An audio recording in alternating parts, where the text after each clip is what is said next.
আজি যেহেতু বৰষুণ বতৰ তাৰ বাবে কিবা এটা চটপটা খাবলৈ মন গৈছে। হেল্ল' এভৰিৱান, আপোনালোক সকলোকে মোৰ চেনেলটোলৈ স্বাগতম। আজি মই ড্ৰাই খিচিৰি বনাইছিলোঁ। তাৰ বাবে এই খিচিৰিটো বৰষুণ বতৰত ইমান মজা লাগে খাই, কি ক'ম আৰু। এই খিচিৰিটো বনাবলৈ বিশেষ একো নালাগে, খুব চিম্পুল হয়।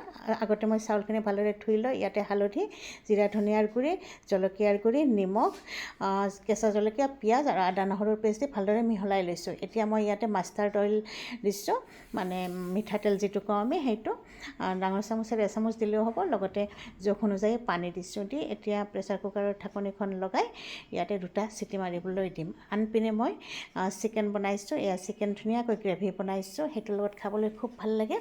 আৰু এই খিচিৰিটো আপোনালোকে বনাই চাবচোন, ইমান ভাল লাগে। এয়া চাওক, হৈ গ'ল, কিমান যে বঢ়িয়া হৈছে খাবলৈ। এই খিচিৰিটো বৰষুণ বতৰত বিশেষকৈ খুব ভাল লাগে। আপোনালোকে এবাৰ ট্ৰাই কৰি চাব আৰু ভাল লাগিলে এটা লাইক কমেণ্ট কৰি দিব। এতিয়া মই ছাৰ্ভ কৰিছোঁ, খাম। আৰু লগতে কেঁচা সৰু কঁঠালৰ ভাজি আছে, পাপৰ আছে আৰু আলু আৰু কণীৰ এটা জোল আছে। আজি খুব মজা কৰি খাম দেই, ভাল লাগিব। যিহেতু বনালোঁ, খাবতো লাগিবই। অকণমান খাই দেখুৱাই আছোঁ।